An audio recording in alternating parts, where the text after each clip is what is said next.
Hello my dear students, welcome to Talking Textbooks Leaving No Child Behind. Today we are going to talk about the various celestial bodies in the space which is in our solar system and the part of our solar system. For example, meteors, asteroids, comets, right, and then satellites. These are all the parts of our solar system. So we will be talking about them one by one. वो क्या होते हैं, क्या उनका structure होता है and what they do, right? ये सबसे इंपॉर्टेंट चीज़ है कि भाई हम उनके बारे में जाने because they exist and in our solar system. तो that means we can say they are much greater part of our solar system, right? So you all know that we do deal with the school examination and the Olympiads, right? So if you want to crack the school examination as well as the Olympiads, you can watch these video lectures.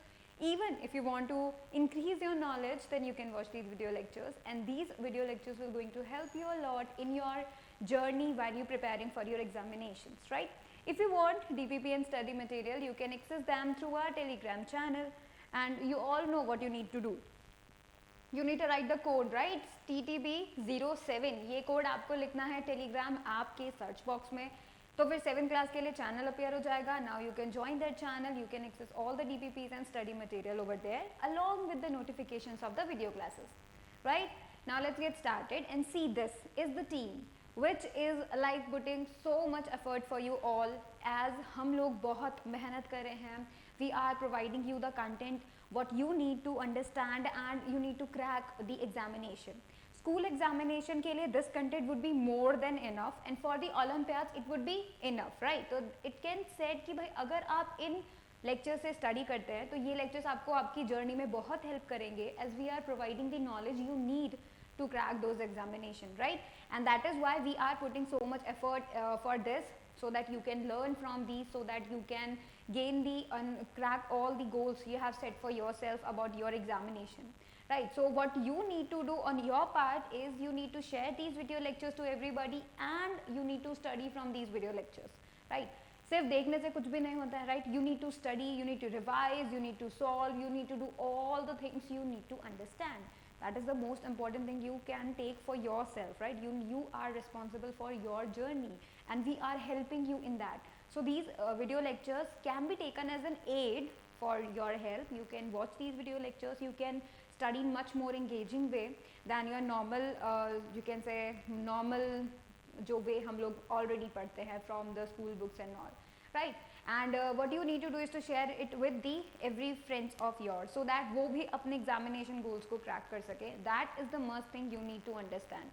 Now see, ये जो हमने आपको video lectures provide किए हैं, these video lectures are for everybody. Everybody can watch these video lectures, but if somebody wants to connect with us, somebody join the packages, then they need to go on our website.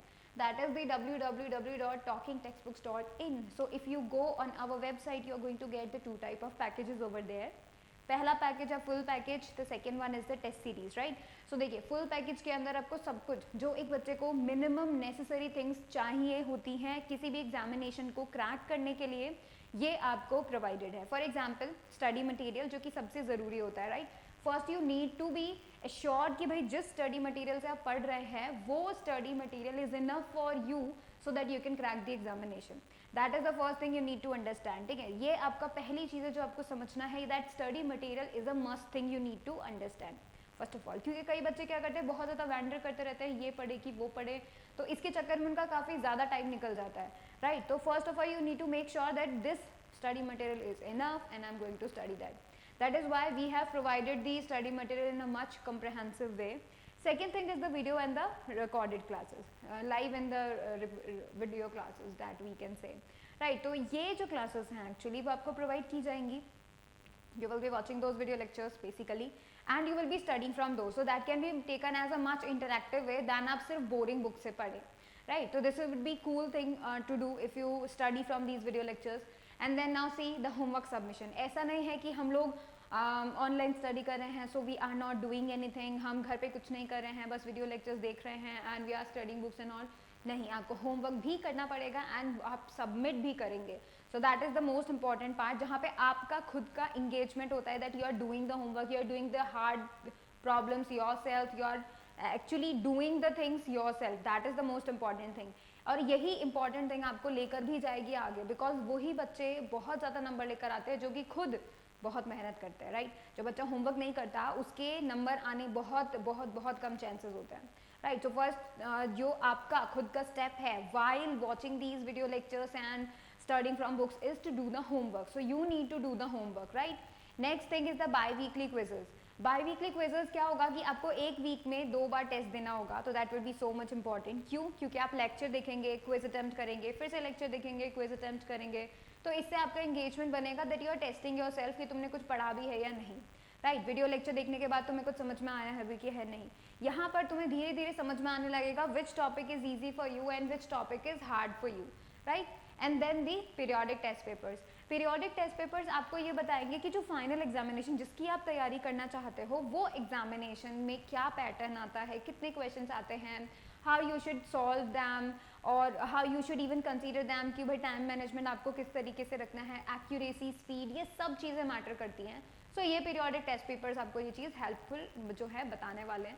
So basically हर एक जो यहाँ पर आपको बताया हुआ है package में जो भी चीज़ इंक्लूड है हर एक चीज़ अपना इंपॉर्टेंस रखती है and that is why this is an important task you can join up to, right. फिर देखिए test series. So test series में आपका पूरा का पूरा टेस्टिंग पार्ट होगा, तो that would be the periodic test papers, live classes तो ये आपको मिल ही रही है and then the biweekly quizzes, right. तो ये चीज़ें आपको in the test series provided होंगी।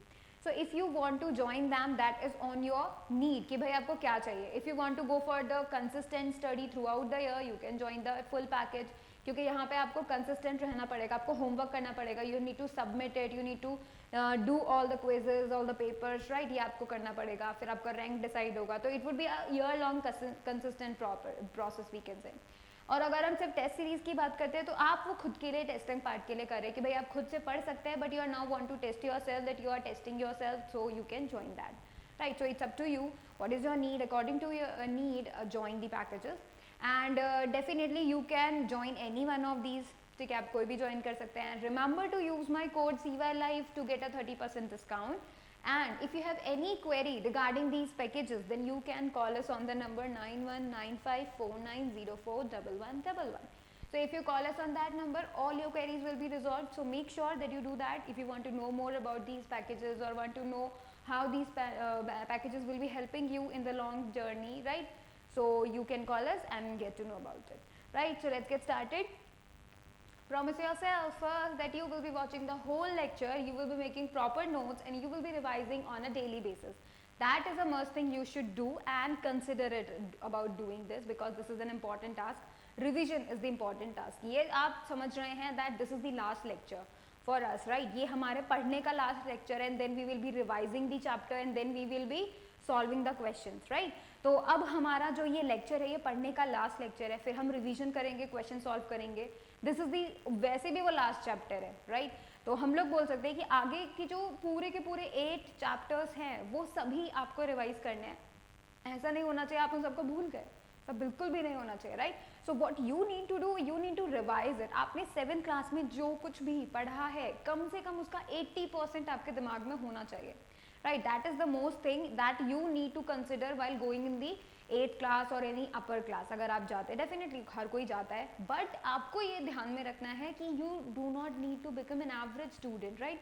You can be smart, you can be more than enough, you can be topper student, right. तो that is the main thing. तो आपको अगर topper बनना है, आपको अगर और बहुत अच्छी फर्स्ट 3 रैंक्स में आना है तो उसके लिए आपको ये ध्यान में रखना होगा फॉर एवरी क्लास, जिस भी आप क्लास में हैं उस क्लास का 80% syllabus in should be in your mind, ठीक है, ये होना चाहिए।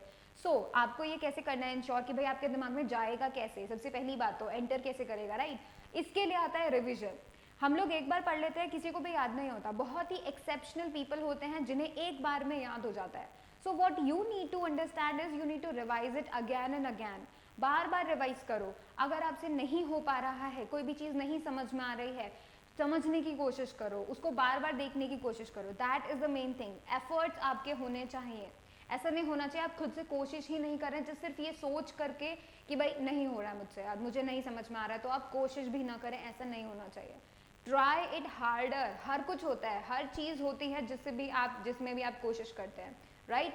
So that is the main thing, you should try harder for the harder topics and जो आपके इजी टॉपिक्स हैं उनको रिवाइज करते चले ताकि वो आपके दिमाग में हमेशा के लिए रहें, ठीक है, that is the main thing. तो अब आपका टाइम है कि भाई आप उसको जो रिवीजन टाइम है आपका जो भी है उसको 1 आवर 2 आवर्स इंक्रीज करो, ठीक है, ज़्यादा से ज़्यादा रिवीजन करो, पुराने क्वेश्चंस कंसेप्ट्स को समझो, डेफिनेशंस लर्न करो, यूनिट्स याद करो, बिकॉज फिजिक्स में क्वांटिटीज़ की यूनिट बहुत मैटर करती हैं, ठीक है, तो आपको यूनिट्स याद होना चाहिए। न्यूमेरिकल सॉल्व करते वक्त आप यूनिट का ध्यान रखें, यूनिट कन्वर्जन सीखें, बहुत ज़रूरी हैं ये कुछ ऐसी बातें जो आपको हायर क्लासेस में बहुत ज़्यादा हेल्प करने वाली हैं, राइट। तो you need to do for yourself, ठीक है। सो बेसिकली आपको ज़्यादा से ज़्यादा रिवाइज करना है, आपको पीछे के चैप्टर्स भूलने नहीं है, अपने दिमाग में रखने हैं, that would B so much good for you all, ठीक है। सो अब हम नेक्स्ट अपना जो लेक्चर है that is the celestial body. So basically हम लोग सेलेशियल बॉडीज तो पढ़ेंगे ही पढ़ेंगे, बट उसके अलावा we will be talking about the lunar eclipse, solar eclipse, we will be talking about that, ठीक है। उसके बाद पहले तो हम एस्ट्रॉइड्स, मीटियोर्स, कॉमेट्स, सैटेलाइट्स, इन सब के बारे में बातें करेंगे। वो what are these, why do they exist, उनका स्ट्रक्चर, वो किस तरीके से रहते हैं और कहाँ पर हैं वो, what they do, we will be talking about that, and then we will be talking about the sun, and then we will be talking about the solar eclipse and the lunar eclipse, because ये कुछ ऐसे terms है जो आपको known होने ही चाहिए, right. So let's get started, ठीक है।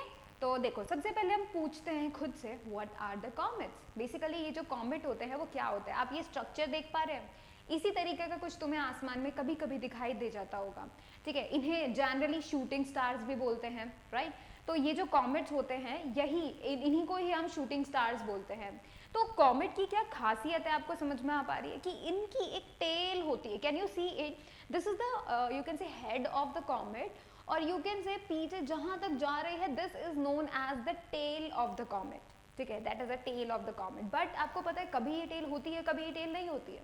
सो लेट्स सी कब ये टेल होती है कब ये नहीं होती, और ये कॉमेट्स आगे होते क्या हैं और टेल आती कैसे है ये भी तो पता होना चाहिए। सो लेट्स सी, देखिए comet is an icy very small celestial body that when passing close to the sun warms and begins to release gases. So basically एक icy और बहुत ही छोटा you can say celestial bodies हैं, ठीक है, solar system का part है, और ये जब जब जो हैं सन के पास जाते हैं तब ये क्या हो जाते हैं, हीट अप हो जाते हैं, बिकॉज सन से हीट एनर्जी मिलती है। सो ये they get heat up and because of that they release gases, ठीक है, जिनको हम लोग जिनकी वजह से यू कैन सी, तो ये जो पीछे से आप टेल देख पा रहे हैं, एक्चुअली ये जो टेल है वो किसकी वजह से है, ये गैसेस की वजह से है, राइट। तो जैसे जैसे सन के पास आते हैं ये कॉमेट्स वैसे वैसे इनकी टेल बनने लग जाती है, right, and that is the you can say the very small icy structure a comet has, right. Now see, it revolves around the sun in highly elliptical orbits. ये क्या करता है, सन के चारों तरफ हाईली इलिप्टिकल ऑर्बिट में circle करता रहता है, ठीक है। सो बेसिकली ये क्या करता है, सर्कल करते रहता है, दैट मीन्स ये भी बिल्कुल प्लैनेट की तरह ही जो है रोटेट करता है, रिवॉल्व करता है अराउंड द सन, एंड जब जब ये सन के पास जाता है तब तब इसके पास टेल आ जाती है, जब जब ये सन से दूर जाता है तब तब इसके पास से टेल हट जाती है, ठीक है, because it is made up of icy material. They become visible from the earth only when they come close to the sun. हमें अर्थ से ये तभी दिखाई देते हैं जब ये जो सन है उसके बहुत पास आ जाए, राइट। क्यों, क्योंकि जब ये सन के पास आएंगे तो फिर ये वार्म हो जाएंगे, they will start to release gases, and as a tail because they release gases, and just by those gases हमें ऐसा लगता है कि इसकी टेल है, but actually that is releasing the gases, just like a rocket. Rocket कैसे करता है, उसके लिए भी ऐसा दिखता है ना कि भाई उसकी टेल है और वो बहुत ही ज़्यादा फायर की टेल हमको दिखाई देती है, बिल्कुल सिमिलर इसकी भी दिखाई देती है, ठीक है, बिकॉज गैसेस रिलीज हो रही हैं, राइट। नेक्स्ट देखिए, they are characterized with a small head followed with a long tail. तो बेसिकली ये उनका कैरेक्टरिस्टिक है, इकलौती ऐसी चीज़ है जिनकी टेल होती है, ठीक है। हमको तो यही पता है भाई आसमान में जितनी भी चीज़ें दिख रही हैं उनमें से सबसे ज़्यादा अगर हम बहुत ही ज़्यादा दूर से देख पाते हैं तो वो हम कॉमेट्स को देख पाते हैं। क्यों, क्योंकि इनकी टेल हमें पता चल जाती है कि भाई जिसकी भी टेल है दैट मीन्स वो एक कॉमेट है, बिकॉज ये टेल सिर्फ कॉमेट्स की बनती है, that is why it is characterized by this head, the main head you can say, and the tail behind it, which is अब हमें पता चला that this is because of the gases, right. Now let's talk up to the next thing. देखो, the length of the tail of a comet grows in size at it approaches the sun. जैसे जैसे ये सन के पास जाता है, मतलब इसका जो रिवॉल्यूशन का जो पाथ है, जैसे जैसे सन के पास जाता है वैसे वैसे इसकी टेल कैसे होती है, बड़े होते जाती है, ठीक है। The tail disappears again when the comet moves away from the sun. जब कभी भी सन से दूर चले जाता है कॉमेट तो उसकी जो टेल है वो डिसअपियर हो जाती है, बिकॉज सन के जब जब ये पास जाएगा तभी तभी तो इसे हीट मिलेगी, और उसी की वजह से जब ये किस तरीके से गैसेस रिलीज करेगा तो क्या होगा, वहाँ पे जो भी गैसेस आपको दिखाई दे रही हैं वो एज अ टेल नजर आएंगी। फिर जैसे ही ये सन से दूर चले जाता है, जैसे ही सन से दूर चले जाएगा वैसे ही क्या होगा, वार्मनेस इसे मिलनी बंद हो जाएगी, राइट, हीट मिलनी बंद हो जाएगी। So the release of the gases would stop and we are not going to see the tail, and that is why तब हम इसे identify नहीं कर पाएंगे. So we identify this by the help of its tail, right? However, the tail of a comet is always directed away from the sun. Sun से हमेशा away रहती है, ठीक है, क्यों? क्योंकि देखो जिस डायरेक्शन में वो जा रहा है आगे से उसे हीट मिल रही है, ठीक है, तो जो पीछे से उसकी जो टेल जा रही है that is away from the sun, right. तो वो जैसे जैसे सन के पास जाता है it will be away from the sun because of its direction in जिस डायरेक्शन में ये मूव कर रहा होता है actually. Many comets are known to appear again and again after a definite period of time. ऐसे बहुत सारे कॉमेट्स को देखा गया है जो कि एक फिक्स टाइम के बाद दिखाई देते हैं, ठीक है, फिक्स टाइम के बाद। तो आप देखिए इसका मतलब ये हुआ they are revolving around the sun and for a fixed interval time, बिल्कुल अर्थ की तरह कर रहे हैं। अर्थ भी जैसे 365 डेज प्लस 1/4 डेज के बाद वो अपना वापस रिवॉल्यूशन स्टार्ट करती है, राइट, 1 ईयर हो जाता है, एक रिवॉल्यूशन कंप्लीट हो जाता है। बिल्कुल सिमिलरली कॉमेट्स भी ऐसे ही करते हैं। सो आफ्टर इनका जो टाइम इंटरवल होता है ना दैट इज वेरी लॉन्ग, है ना। मैं आपको एक और बताऊंगी, एक कॉमेट है जो कि बहुत स्पेसिफाइड है, ठीक है, उसकी जो डेट्स हैं वो भी मैं आपको बताऊंगी कि भाई कितना टाइम लेता है वो interval basically. But after that amount of period of time it appears again. So basically ये बार बार अपीयर होता है व्हेनेवर उसका जो टाइम ड्यूरेशन है जब सन के पास आने का होता है तब वो हमें अपीयर होता है, ठीक है, because of its tail and its shiningness we can say that. अब देखिए one such comet is known as Halley's comet, ठीक है। ऐसा कॉमेट कौन है, हेलीज कॉमेट एक ऐसा ही है जो कि हर 76 ईयर्स में आपको वापस नजर आता है। Means for every 76 years it is going to be appear again and you are going to watch that, ठीक है। Halley's comet was last seen in early 1986। तो अगर आप यहाँ पर आराम से जान सकते हैं कि भाई नेक्स्ट आपको कब हेली का कॉमेट दिखाई देना मतलब दिखाई पड़ेगा आपको, राइट। तो 1986 में लास्ट टाइम दिखा था, so next time will be 1986 plus 76 years. तो अब आप आराम से पता कर सकते हैं कि भाई नेक्स्ट आपको कब तक इसे का इंतजार करना पड़ेगा and then you are going to see the Halley's comet, right. तो देखो ये जो कॉमेट्स होते हैं बेसिकली आईसी स्ट्रक्चर होता है इनका and they are just the other like the other celestial body which are revolving around the sun, ठीक है। और जब जब वो सन के पास जाते हैं तब वो गैसियस को रिलीज करने लग जाते हैं बिकॉज दे गेट वार्म, ठीक है, वो गर्म हो जाते हैं and may be little bit of melting भी वहाँ पर हो सकती है, ठीक है। तो that is the main thing and when they are going to approach the sun you are going to see its tail. जब ये सन से दूर चले जाते हैं तो आपको इनकी टेल दिखनी बंद हो जाती है बिकॉज सन की वार्मथ इन्हें तब नहीं मिलती है because they are away from the sun, right. So basically ये जो टेल है वो सन की वजह से अपीयर होती है, राइट, उसकी वार्मथ उसकी हीट की वजह से अपीयर होती है। वरना इसके मेनली अगर हम बात करें तो इसकी टेल नहीं होती, सिर्फ अपीयर होती है because of the sun only, right. तो आप इन सारे पॉइंट्स को फटाफट से नोट कर लीजिए।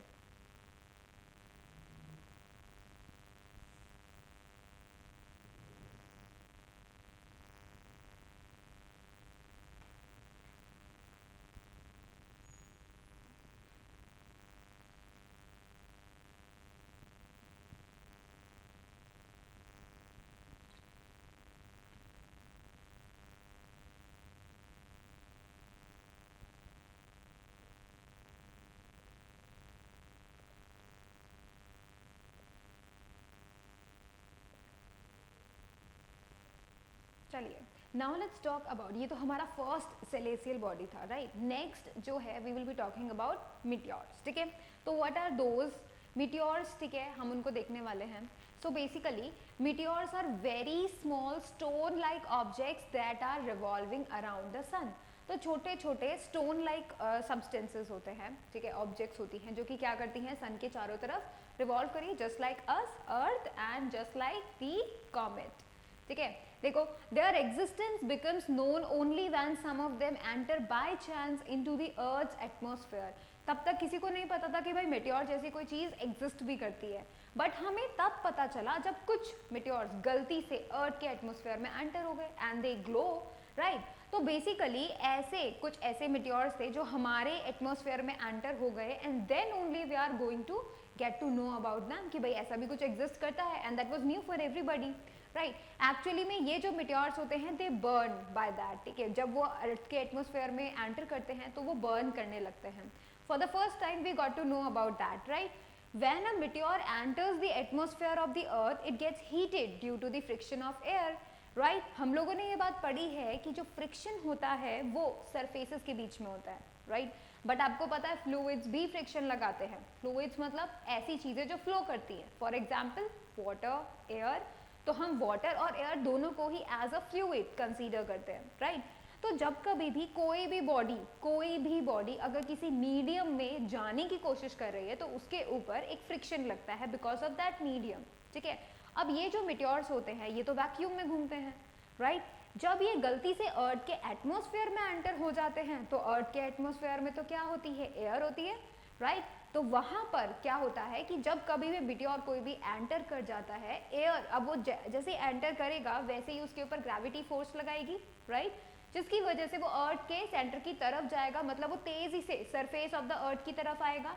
अब क्योंकि वो तेजी से सरफेस ऑफ द अर्थ की तरफ आ रहा है, that is the main thing. यहाँ पर एयर क्या करेगी, बहुत ज़्यादा तेज वजह से होने के कारण उसकी जो सरफेस है, आउटर सरफेस और एयर जो है उनके particles because of the friction, because that is rough, उनकी सरफेसेस रफ होती है, सो बाय दैट फ्रिक्शन वहाँ पर क्या हो जाएगा, बहुत ज़्यादा हीट जनरेट हो जाएगी।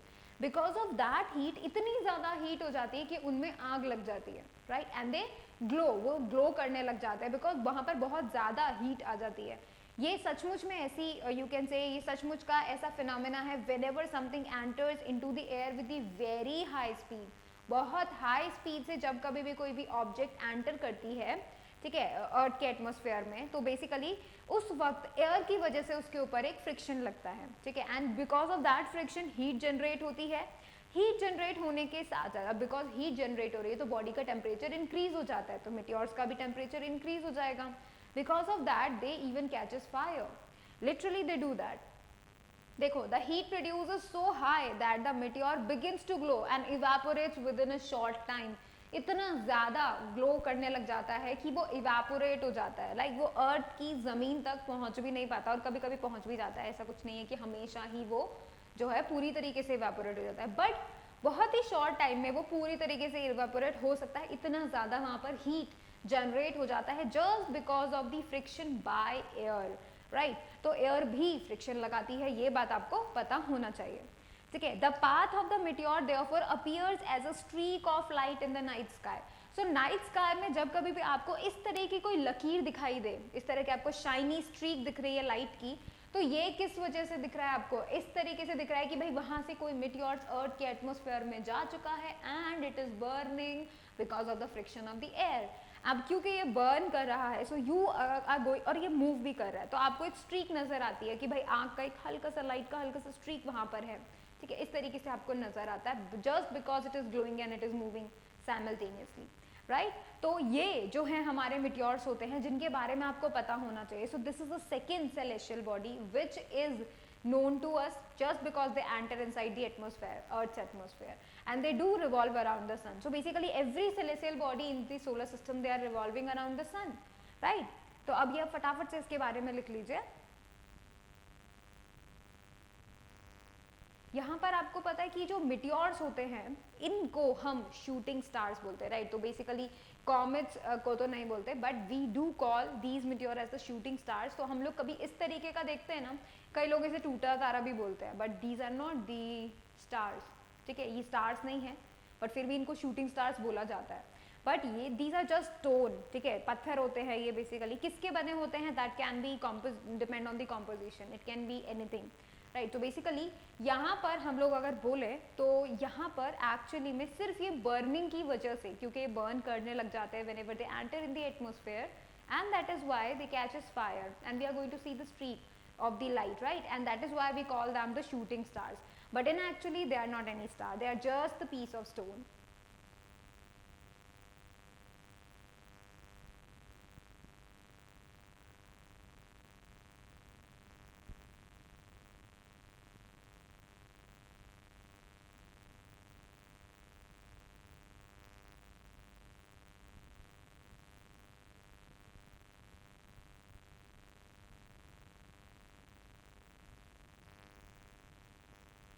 Alright, now let's move up to the third celestial body and that is known as asteroids. ठीक है, so देखो मैं आपको बताती हूँ, ये जो एस्ट्रॉइड्स होते हैं ना, ये भी स्टोन जैसे होते हैं बट इनमें हैवी एलिमेंट्स भी हो सकते हैं. And why so, heavy elements कैसे हो सकते हैं, क्यों हो सकते हैं? तो देखो जो हमारा मार्स है right and Jupiter, Mars and Jupiter के बीच में बहुत ज़्यादा गैप है. ठीक है, तो वहाँ पर उस गैप के बीच में मतलब मार्स का जो ऑर्बिट है सन के चारों तरफ और जुपिटर का जो ऑर्बिट है सन के चारों तरफ, इन दोनों के ऑर्बिट के बीच में there is very large space. ठीक है, and that space is filled up with little bit of asteroid, not little bit, there are various amount of asteroids over there. बहुत बड़े बड़े भी हैं, छोटे भी हैं. ठीक है, तो वहाँ पे बहुत सारे एस्ट्रॉइड्स हैं. These asteroids are the you can say stone like structure तो है इनका, बट एक्चुअली में they contain various types of elements. Even एक ऐसा एस्ट्रॉइड पता किया गया था जिन पे गोल्ड है, बहुत सारा गोल्ड है, और कुछ ऐसे एस्ट्रॉइड्स हैं जिन पर आयरन है. ठीक है, कुछ ऐसे हैं जो कि डायमंड्स के हैं, राइट. तो बेसिकली बहुत सारे वेराइटी ऑफ वहाँ पर एस्ट्रॉइड्स हैं जिनमें अलग अलग एलिमेंट्स जिनके ऊपर हैं, किसी किसी में नहीं भी हैं. ऐसा माना जाता है कि जो एस्ट्रॉइड्स होते हैं एक्चुअली ये स्मॉल प्लैनेट्स हैं और ये एक्चुअली में एक प्लैनेट के ही टुकड़े हैं. ऐसा बोला जाता है कि कुछ ऐसे बोल सकते हैं कि जिन चीज़ों से या फिर जिन सब्सटेंसेस से प्लैनेट बनता है वही सब्सटेंसेस क्या करते हैं सन के चारों तरफ एक बेल्ट के फॉर्म में रिवॉल्व करते हैं just because of the sun's gravitation, right. Now see there is a large gap in between the orbits of Mars and Jupiter. Jupiter बहुत बड़ा है, मार्स काफ़ी छोटा है. ठीक है, this gap is occupied by a large number of small bodies that revolve around the sun. तो वो जो गैप है वो पूरा फिल्ड अप किन से है, एस्ट्रॉइड से है. ठीक है, these are called asteroids meaning star like, या फिर हम बोल सकते हैं माइनर प्लैनेट, तो छोटे छोटे प्लैनेट है. कुछ ऐसे मतलब आप बोल सकते हैं अगर हम स्मॉलर किसी एस्ट्रॉइड की बात करते हैं तो वो तो कम करीबन 1 किलोमीटर तक का विड्थ का हो सकता है, राइट. और लार्जर से larger can be of many much more greater length, right. The largest asteroid Ceres has a diameter of 1000 km, while smallest of them may be only 1 km across. But there are still the asteroids which are revolving around the sun, and they are the just you can say the stone-like structure and having various elements on them. ठीक है, बहुत सारे elements के बने होते हैं, कुछ iron के हैं, कुछ गोल्ड के हैं, ऐसे करके बने होते हैं. ऑलराइट, तो आप इन्हें फटाफट से लिख दीजिए. फिर हम देखते हैं सैटेलाइट.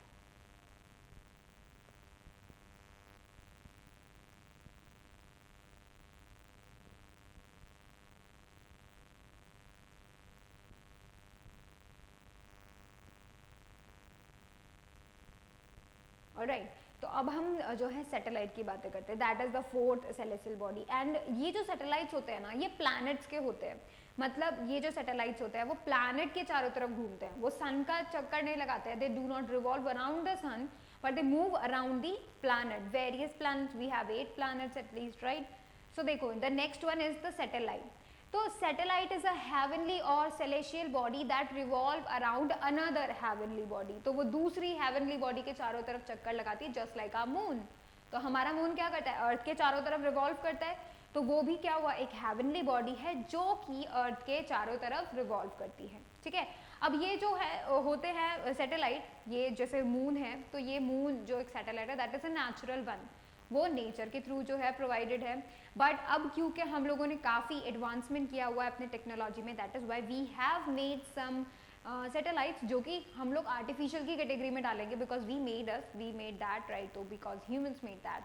सो वो क्या करते हैं, वो मेनली हमें हमारे कम्युनिकेशन सिस्टम को बहुत ही अच्छा करने के लिए यूज़ होते हैं, राइट. निगरानी रखने के लिए, कम्युनिकेशन सिस्टम्स को बहुत ही अच्छा करने के लिए. ठीक है, और भी मैनी इंटरनेट के लिए बहुत सारे सैटेलाइट्स हमारे आसपास जो हैं अर्थ के चारों तरफ रिवॉल्व करती हैं, जिनको हम लोगों ने ऑर्बिट में जो है स्थापित करवाया गया है। The earth has only one natural satellite, the moon. Earth के पास एक है, ठीक है। I told you when we were talking about the planets, तब हमने क्या बोला था कि भाई वहां पर मरकरी और वीनस इन दोनों का कोई मून नहीं है, बट बाकी हर एक प्लैनेट के मून है, जिसमें अर्थ का एक मून है और मार्स के 2 मून है, right, Phobos and Deimos. But बाकी जो प्लैनेट्स हैं, जुपिटर, सैटर्न, यूरेनस, नेपच्यून, इनके पास बहुत सारे प्लैनेट, बहुत सारे मून्स हैं, ठीक है, इन चारों प्लैनेट्स के।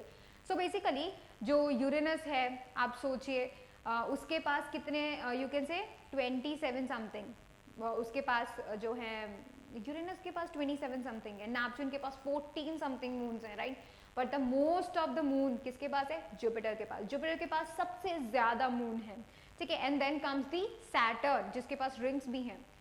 नेक्स्ट आप देखो, some planets like the Jupiter, Saturn and Neptune have more than one natural satellites और मून, राइट। उनके पास ज्यादा है, ज्यादा मतलब एक से ज्यादा है, एक तरीके से हम बोले तो। अमंग द इनर प्लैनेट्स किनको बोला गया है? फर्स्ट 4, ठीक है। किनको? Mercury, Venus, earth, Mars, these 4 are known as the inner planets, और जैसा कि मैंने तुम्हें बताया था, these are known as the terrestrial one, ठीक है। तो ये देखियो, inner planets Mercury and Venus के पास कोई भी मून नहीं है। So Mercury and Venus have no moon. Earth has one large moon known as the moon, जिसको हम मून के नाम से ही बुलाते हैं। And Mars has 2 tiny moons name as Phobos and Deimos, ठीक है। फिर देखिए, the large Jupiter and Saturn have extensive systems of moons including half a dozen comparable in size to Earth's moon। आधे से ज्यादा अर्थ के मून के बराबर वहां पे सैटेलाइट्स घूमती हैं, पर फिर भी उसके पास बहुत बड़ा सिस्टम है सैटेलाइट मून्स का, right. They can be taken as the natural satellite, right.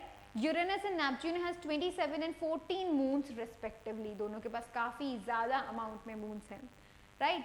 देखिए, अब देखिए, the largest 5 natural satellites in the solar system, means अगर हम सभी प्लैनेट्स की सैटेलाइट को कंपेयर करें, सो लार्जेस्ट 5 सैटेलाइट्स जो हैं वो क्या है? सबसे पहले जुपिटर्स की गैनेमिड, सबसे बड़ी सैटेलाइट है। देन सैटर्न की टाइटन, देन जुपिटर्स की कैलिस्टो, जुपिटर्स की आयो, अर्थ का मून, एंड देन नेपच्यून्स का कैप्चर्ड मून ट्राइटन, ठीक है। तो ये 5 सबसे बड़े मून्स हैं पूरे सोलर सिस्टम में अगर हम कंपेयर करें तो, ठीक है। बोल सकते हैं अपन ऐसा। तो आपको देखो, ज़्यादातर जो ये इन्फॉर्मेशन है, these are fact based information, so either you can remember then by you can say by yourself, right. Jupiter's की जो मून्स हैं, Ganymede, Callisto, Io and Europa, इन्हें गैलीलियन सैटेलाइट्स बोला जाता है। क्यों? क्योंकि these were observed by the Galileo, that's why they were named or they were taken as the Galilean satellites, but the only these 4, right, Ganymede, Callisto, Io and Europa, ये चारों को ही Galilean satellites बोला जाता है, ठीक है। उसके अलावा देखिए, the satellites like आर्यभट्ट और INSAT 3B are example of man made और artificial satellite जो हम लोगों ने बनाई है, राइट। ये हम लोगों ने बेहतर कम्युनिकेशन सिस्टम्स के लिए, इंटरनेट प्रोवाइड के लिए, सिक्योरिटी के लिए, ठीक है भाई, हर कोई अपने कंट्री में जो है निगरानी रख सके, ठीक है, सिक्योरिटी रीजंस के लिए। So we have made some satellites and we send them into the orbits around the sun. Even आप प्रोब के बारे में तो जानते ही हैं, राइट, वो सन की तरफ भेजा गया हुआ एक, यू कैन से आप बोल सकते हैं स्पेसशिप बोल सकते हैं उसको, right, because it is send to that, but that is a sun's probe, right. अब देखो, इसके अलावा if you want to know more about the satellites, the artificial satellites also revolve around the earth like its natural satellite। बिल्कुल same to same उसी की तरह वो rotate करती है, रिवॉल्व करती है around the sun, around the earth, right. however they are much closer to the earth than the moon, but they are very close because हमने उन्हें सिर्फ उनका स्केप वेलोसिटी देकर ही उन्हें अर्थ के चारों तरफ रिवॉल्व करवाया, राइट। तो बेसिकली अब उनको कोई एनर्जी की जरूरत नहीं है, they are revolving around the sun by just the gravitational force of the earth, ठीक है। तो बेसिकली वो बहुत ज़्यादा क्लोजर होते हैं than as compared to the moon, जो कि मून हमारे चारों तरफ रोटेट करता है। Russia was the first to send an artificial satellite around the earth, this was followed by America and other countries including China and India. तो Russian was the first one. That is an amazing thing because ये अपने आप में बहुत बड़ी बात है कि हम खुद से अपना एक नेचुरल सैटेलाइट को हम लोगों ने ऑर्बिट करवाया है। That is very very very big deal, right. So ये जो यहाँ पर रशिया की बात की एंड देन उसके बाद काफ़ी सारे कंट्रीज़ ने अपनी अपनी सैटेलाइट्स बाहर भेजनी शुरू करी, राइट। तो उसमें बाद में कौन आता है, अमेरिका आता है and then China and then us also, ठीक है। जो हमारी जो you can say various types of हम लोगों ने बनाई हुई है satellites, for example the Aryabhata, ठीक है, हम लोगों ने वो बनाई हुई है। इसके अलावा भी बहुत सारी हम लोगों ने बनाई हुई हैं, ठीक है। देखिए Aryabhata, Bhaskara, Apple, INSAT, first, second, 3B are some artificial satellite sent around the earth by India, हम लोगों ने भी भेजी हुई है। तो ये जो सैटेलाइट्स मेनली आपको पता होना चाहिए आर द ऑब्जेक्ट्स जो कि अर्थ या किसी बड़े से हेवनली बॉडी के चारों तरफ रोटेट करती है, रिवॉल्व करती है, ठीक है। जिसमें से अगर वो नेचुरली मेड हो तो that is the natural satellite, और अगर वो ह्यूमंस मेड हो तो that can be taken as the man made, ठीक है, और द आर्टिफिशियल वन, ठीक है। तो फटाफट से आप इसे नोट कर लीजिए।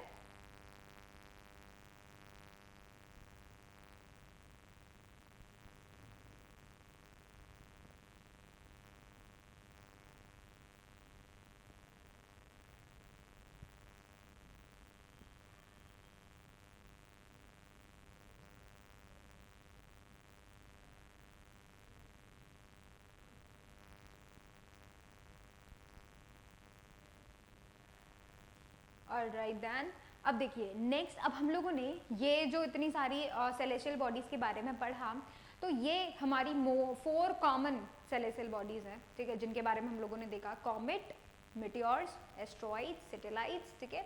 Now next is the a technology that I want to tell you is the remote sensing. So what is that technology actually? ये जो remote sensing technology है, ये remote sensing, remote मतलब दूर से, sense मतलब to get the information.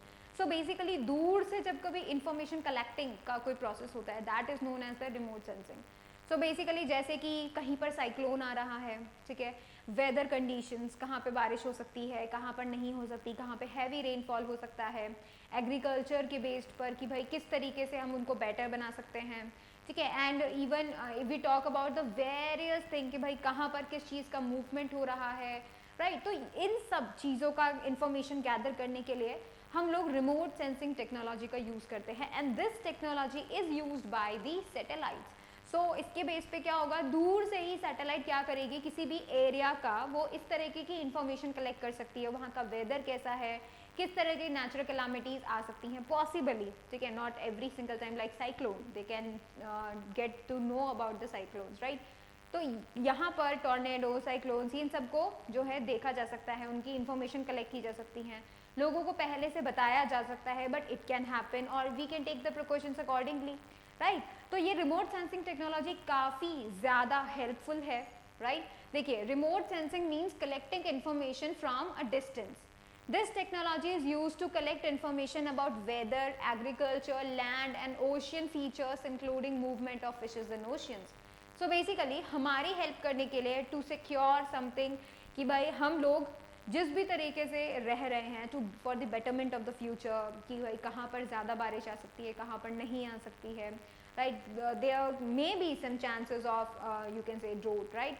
So basically वहाँ पर इस तरीके से रिमोट सेंसिंग काफ़ी काम आती है to get to know about the weather conditions and all, ठीक है. जो आपको मौसम का समाचार सुनाया जाता है न्यूज़ में, that is also based on this remote sensing technology that is done by the satellites, right. Now let's move up to the sun. So देखो sun is a star, we know that, right? It is the nearest star we have actually near the earth, right? So basically this sun is the one that is the only sun we have nearby. इसके बाद जो next nearest sun है that is the Proxima Centauri, right? And Alpha Centauri भी उसका दूसरा नाम है, we can say that. अब देखिए sun is made of different layers of gases. Sun के ऊपर जो गैसेस है ना, तो ये जो पूरा का पूरा सन है वो डिफरेंट लेयर्स ऑफ गैसेस से मिलकर बना होता है. Alright, let's talk about more. The sun is composed mainly of hydrogen gas, that is 93% इसके ऊपर हाइड्रोजन प्रेजेंट है, 5% helium and heavier elements 2%, right. तो इसके ऊपर generally nuclear fission and fusion process होती रहती हैं जो कि बहुत ज़्यादा हाईली एनर्जेटिक रिएक्शंस होती हैं, ठीक है. And that is how this sun is going to get all the heat and light. वहाँ से ही ये हीट और लाइट, हाई अमाउंट में हीट और लाइट वहाँ पर प्रेजेंट रहती है, ठीक है, और हमें भी एक्चुअली मिलती है. The surface layer we see is called photosphere. जो बाहर का आप आउटर सरफेस देख पा रहे हो, ये जो रेड सरफेस आपको विजिबल हो पा रहा है, this is known as the photosphere, ठीक है, this is the outermost surface. Here gas swirls and bubbles about giving the sun a mortal look. Can you see it something? यहाँ पे कुछ move कर रहा है, you can see है, थोड़ी बहुत लहरें उठ रही हैं, you can see this much of things, right? तो ये जो एक तरीके से आपको look आ रहा है, this is actually because of the photosphere. This is on the surface of the photosphere we can say. ठीक है, तो ये जो गैस होती है वो स्विल्स करती है, बबल्स अबाउट करती है, ताकि आपको कैसा लगे कि एक मोल्टन स्टेट में है. ठीक है, मतलब it is not a solid thing. ठीक है, तो आपको यहाँ से अपने आप पता चल जाएगा that yes it is true that it is appears as a molten state, right. ऐसा अपीयर होता है. Surrounding the photosphere is an unseen layer of gas called the chromosphere. Above this a layer of gas called the corona, which means the crown. So it has various layers of crown. ठीक है, photosphere के आसपास can you see the red structure here? आपको redness आपको इसके चारों तरफ नजर आएगी. So this is known as the unseen layer, we can say that is the chromosphere. And then we are going to get corona की जो gas है वो हमें मिलेगी. ठीक है, जिसका मतलब होता है क्राउन, राइट. तो we are going to get the various layers of gases on the sun, जो कि कुछ अनसीन है. ठीक है, कुछ में हमें गैस स्विल्स करती हुई दिखाई देती है, राइट. देखिए, gravitational pull of the sun is 28 times the gravity of the earth. मतलब अर्थ की जितनी अट्रैक्टिंग पावर है उसका 28 टाइम्स सन की अट्रैक्टिंग पावर है. And this is the reason we can say जिसकी वजह से जुपिटर और इतने सारे बड़े बड़े प्लैनेट्स सन के चारों तरफ रिवॉल्व कर पाते हैं, क्योंकि सन की इसी वजह से, क्योंकि इसके पास जो ग्रेविटेशनल फोर्स है वो बहुत ज़्यादा है. ठीक है, a body weighing 1 kg weight on the earth will weigh 28 kg weight on the sun. That means अगर 1 kg के ऊपर जितना अर्थ फोर्स लगाती है तो वहाँ पे क्या होगा, वहाँ पर 28 kg weight आपको मिलेगा, right? That is means उसका जो खुद का वैल्यू, उसका जो फोर्स का value, that is multiplied by the 28, right? 28 times we are going to get the nearest star from the earth other than the sun is Alpha Centauri. सन के बाद जो नेक्स्ट स्टार जो हमारे क्लोज है, अर्थ के क्लोज है, that is what, Alpha Centauri, और उसका दूसरा नाम है प्रॉक्सिमा सेंचुरी. ठीक है, फटाफट से इसे लिख लीजिए आप.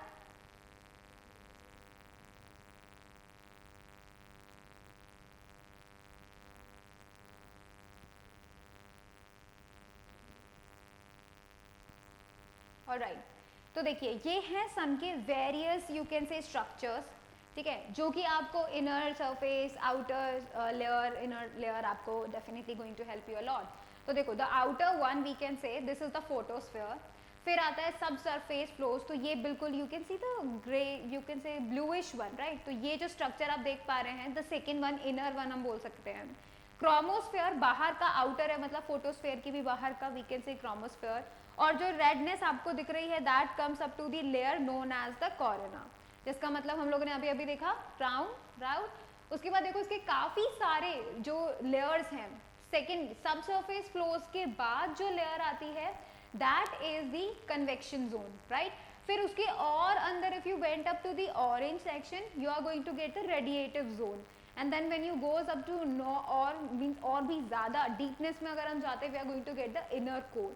सो it is actually based upon the layering system. ठीक है, जैसे कि हमारी अर्थ के लेयर्स होते हैं. ठीक है, कैसे होते हैं भाई, बहुत सारे लेयर जो हमने उसके देखे, लाइक क्रस्ट, राइट, उसमें mantle, core, inner core, outer core, right. वैसे ही बहुत सारे स्ट्रक्चर्स हमें you can say internal structure हम जो हैं लेयर्स देख सकते हैं सन के, राइट. ये सन में सबसे ज़्यादा यहाँ पर जो है माना जाता है और देखा भी है. It is tested out, not the tested but it is observe by the the amount of nuclear fission and fusion reactions are going on there, right. Now see, next is the lunar eclipse. That means जैसे हम हिंदी में चंद्र ग्रहण बोलते हैं. So basically चंद्र ग्रहण में क्या होता है, सन की रोशनी जो चांद होता है उस पर नहीं पहुंच पाती है. Earth comes in between the sun and the moon and that is how जो सन से रेज आती हैं वो चांद तक नहीं पहुंच पाती, मून तक नहीं जा पाती हैं. So we call this situation as the lunar eclipse. ठीक है, सो देखो यहाँ पर है earth, right. This is the moon here, right. तो जब मून रोटेट करता है तो ड्यूरिंग दिस टाइम जब मून यहाँ से लेकर यहाँ तक रोटेट करता है, यहाँ तक जा रहा होता है, तो इस दौरान सन से आती हुई रेज उसके ऊपर फॉल नहीं कर पाती है बिकॉज अर्थ बीच में आ जाती है, right. This is the situation is known as the lunar eclipse. ठीक है, सो देखिए, a lunar eclipse happens when the earth passes between sun and the moon. Lunar eclipses can only happen when there is a full moon, सिर्फ तभी होता है जब full moon का condition होती है. As the moon's orbit takes it behind the earth, a shadow crosses the face of the full moon. जो full moon है उसमें पूरा का पूरा shadow आ जाता है अर्थ का shadow पूरे मून पे आ जाता है, तो हमें पूरा का पूरा मून दिखाई नहीं देता.